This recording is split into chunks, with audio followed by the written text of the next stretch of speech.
Hello दोस्तों, स्वागत है आपका एक और नए वीडियो में। जिस वीडियो में हम लोग देखने वाले हैं कि बायोलॉजी आखिर जो है क्या होता है, यानी बायोलॉजी का इंट्रोडक्शन वीडियो देखने वाले हैं। मतलब बायोलॉजी के बारे में हम लोग जानेंगे, परिचय इसका करेंगे कि हाँ बायोलॉजी आखिर है तो क्या है।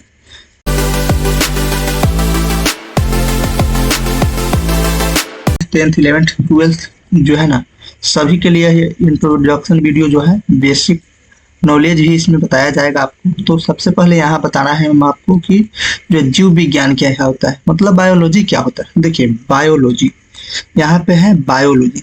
देखिए बायो का मतलब होता है जीव और लॉजी का मतलब जो होते हैं बायो, यहाँ लिख देते हैं बायो प्लस लोगोस से क्या बना बायोलॉजी। बायोलॉजी जब बायो और लोगोस आपस में मिलता है तो बायोलॉजी बनता है। आप देखिए बायो का मतलब क्या होता है, तो बायो का मतलब जो है हमारा यहाँ पे जीव है। बायो का मतलब यहाँ पे जीव और लोगोस का मतलब जो है अध्ययन यानी स्टडी। क्या है लोगोस का मतलब अध्ययन, यानी क्या है स्टडी है। मतलब बायो का मतलब जीव और लोगोस का मतलब अध्ययन, यानी हम लोग को उसके बारे में स्टडी करना है। तो इसका कहने का मतलब है कि विज्ञान की वह शाखा जिसमें हम लोग जीवों के बारे में अध्ययन करते हैं उसको हम लोग क्या कहते हैं, जीव विज्ञान कहते हैं। आप लोग को समझ में आया होगा कि जीवों का जब हम अध्ययन करेंगे तो उसको बायोलॉजी कहते हैं। तो चलिए सबसे पहला जो हमारा यहाँ पे इम्पोर्टेंट यहाँ जो क्वेश्चन है दिख रहा है कि व्हाट इज बायोलॉजी, यानी जीव विज्ञान क्या है, इसको समझिए आप लोग। तो चलिए यहाँ पे हम आपको बता दें, लिखे हुए हैं कि विज्ञान शब्द का प्रयोग सबसे पहले लैमार्क तथा ट्रिवेरेनस नामक वैज्ञानिक ने सन 1802 ईस्वी में किया।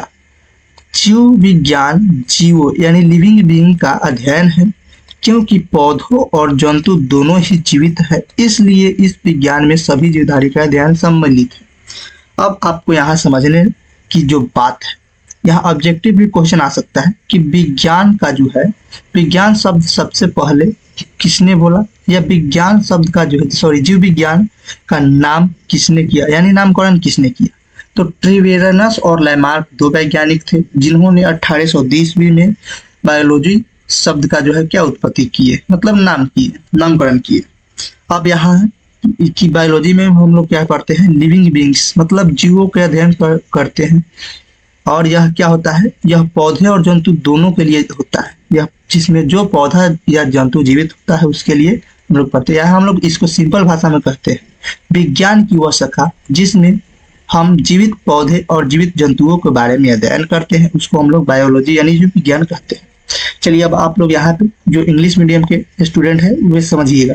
The term science was first used by scientist Lamarck and Treviranus in 1802।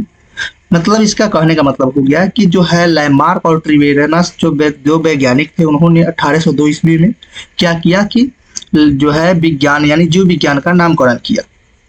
आगे लिखा गया है biology is the study of living beings because both plant and animal are alive. मतलब हुआ कि बायोलॉजी में जो हम लोग करते क्या है, जो लिविंग बीइंग्स मतलब जो जीव जंतु होते हैं, जो जीवन में होते हैं, मतलब वह जो मरे नहीं होते, उसके बारे में हम लोग इसको अध्ययन करते हैं। Therefore, this science include the study of living beings। मतलब इसको इंक्लूड किया गया है study beings, living study beings में। अब क्वेश्चन हमारा यहाँ पे है फर्स्ट कि जीव विज्ञान के क्या लाभ है, बेनिफिट ऑफ बायोलॉजी। मतलब कि हम अगर जीव विज्ञान लेते हैं पढ़ते हैं तो हम लोग को उसमें क्या लाभ है, उससे क्या हम लोग को पता चलेगा।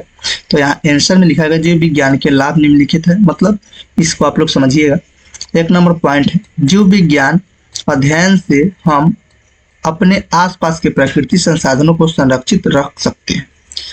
जब जीव विज्ञान हम लोग पढ़ेंगे तो हम लोग अपने आसपास के प्रकृति संसाधनों को क्या कर सकते हैं, संरक्षित कर सकते हैं। इसलिए इंग्लिश में इसको लिखा गया है with biology studies we can preserve the natural resource around us. इसका मतलब हुआ कि जीव विज्ञान अध्ययन से हम अपने आसपास के प्रकृति जो है संसाधनों को संरक्षित रख सकते हैं।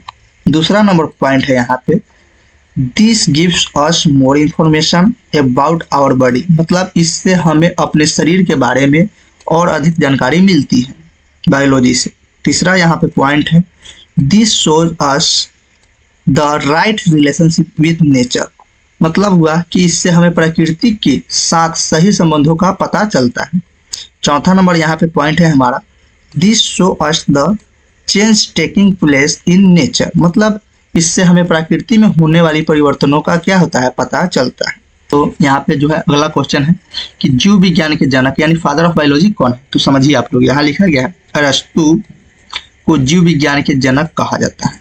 किसको जीव विज्ञान के जनक कहा जाता है? अरस्तु को, जिन्होंने सर्वप्रथम पौधे एवं जंतुओं के जीवन के विभिन्न पक्षों के विषय में दुनिया के बीच में अपने विचार प्रकट किए थे। इसके अलावा उन्हें जीव विज्ञान की शाखा प्राणी विज्ञान का जनक भी कहते हैं। वे प्लेटो के शिष्य व सिकंदर के गुरु भी थे। प्लेट के शिष्य और सिकंदर के गुरु थे। देखिए, अब इसमें आपको यहाँ पे मेंशन किया गया है अरस्तु। अरस्तु का जन्म जो है 384 बीसी में हुआ था और उनका मृत्यु 322 बीसी में हो गया। देखिए, बीसी कहने का मतलब जो है ईसा मसीह के जन्म से पहले। तो यहाँ तक आप लोग समझ लिए होंगे। तो इंग्लिश वाले बच्चे हुए समझिएगा। लिखा गया है Aristotle is called the father of biology. मतलब हम लोग फादर ऑफ बायोलॉजी यानी पिता बायोलॉजी की किसको कहते हैं? Aristotle. Who first expressed his views to the world about different aspects of the life of plant and animals. Apart from this, he is also called the father of zoology. जो है अरस्तु, उनको father of zoology भी कहते हैं, मतलब जंतु विज्ञान के पिता भी कहते हैं। The branch of biology, zoology क्या है? एक बायोलॉजी का पार्ट है। He was also disciple of Plato and a guru of Alexander. मतलब सिकंदर का क्या थे? वे गुरु थे। देखिए, वही बात यहाँ इंग्लिश में लिखा गया एरिस्टोटल, जिनका जो है बॉर्न 384 बीसी, डेथ 322 बीसी में हुआ। चलिए अब हम लोग आगे चलते हैं। यहाँ क्वेश्चन है, अरस्तु को जीव विज्ञान का जनक क्यों कहते हैं?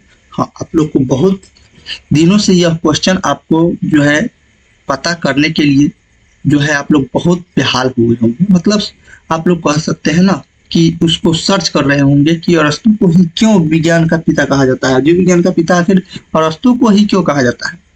इसको इंग्लिश वाले समझेंगे, why is Aristotle called the father of biology. मतलब अरस्तु को जीव विज्ञान का पिता यानी जनक क्यों कहते हैं। तो सबसे पहले बायोलॉजी जीव विज्ञान के पिता उसको कहते क्यों हो?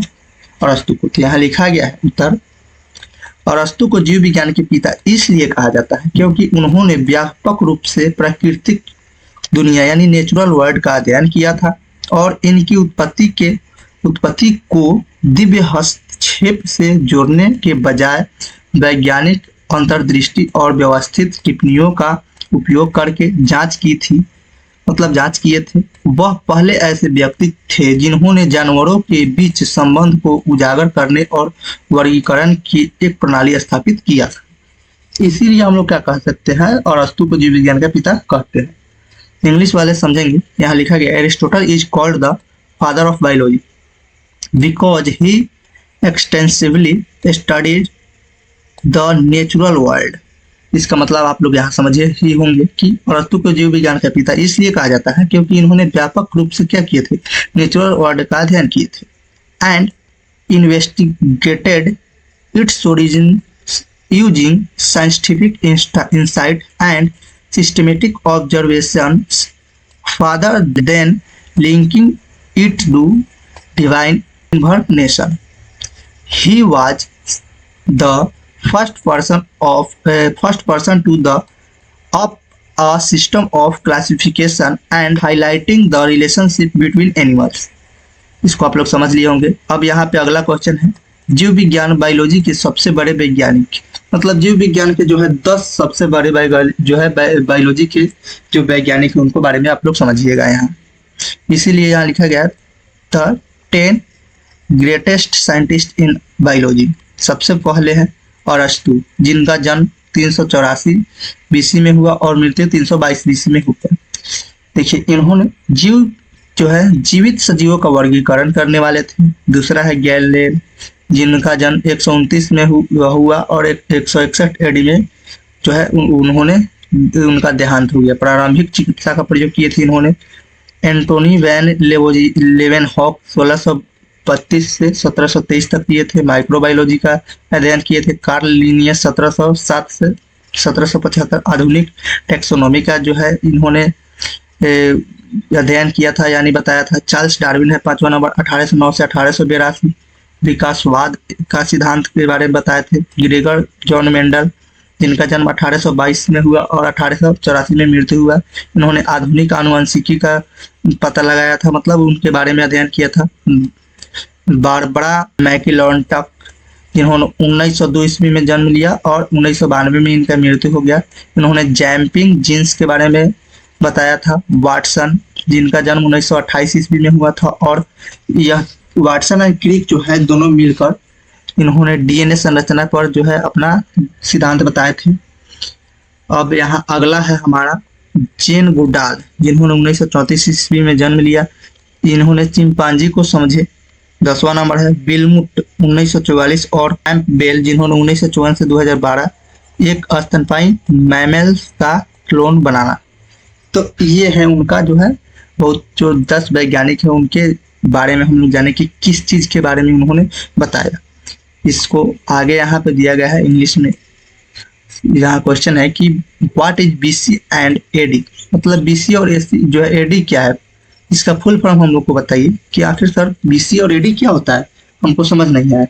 तो देखिए यहाँ लिखा गया है बिफोर क्रिस्ट, ईसा मसीह के जन्म से पहले की अवधि को संदर्भित करता है। मतलब यह जो है बीसी ईसा मसीह के जन्म से पहले को संदर्भित करता है।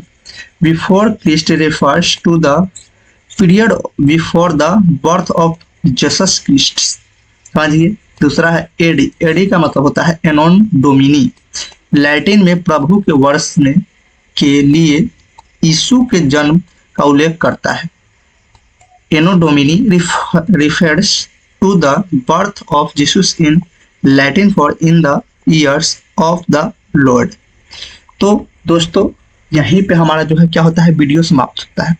अगर आप लोग अभी तक इस चैनल पे नए हैं तो चैनल को सब्सक्राइब करें, साथ में बेल आइकन को दबाना ना भूलें ताकि जो भी वीडियो हम अपलोड करें सबसे पहले आप तक पहुंचे। यहाँ यूट्यूब का नाम सेम, फेसबुक और इंस्टाग्राम भी सेम है, अंकेश कुमार लेक्चर्स आप लोग सर्च कीजिएगा आ जाएगा फर्स्ट में ही। अगर आप लोग अभी तक यूट्यूब एंड जो है फेसबुक पेज को सब्सक्राइब नहीं किए हैं तो सबसे पहले जाकर के उसे सब्सक्राइब करें, इस वीडियो को देखें और अपने दोस्तों के पास शेयर करें ताकि वे भी क्या करें इस चैनल के माध्यम से फ्री में पढ़ सकें। तो अगर आप लोग अभी तक इस चैनल पे नए हैं तो सबसे पहले क्या करना है, आप लोग इस वीडियो को पूरा देखें, दोस्तों के पास शेयर करें और साथ ही आप लोग कमेंट करें। अब हम लोग क्या करेंगे, इसके बाद जो है बायोलॉजी का वीडियो प्रतिदिन एक एक करके आप लोग के लिए अपलोड कर दिया जाएगा यूट्यूब और फेसबुक पे। तो चलिए हम यहीं पे वीडियो को समाप्त करते हैं। आज के लिए इतना ही। जय हिंद, धन्यवाद दोस्तों।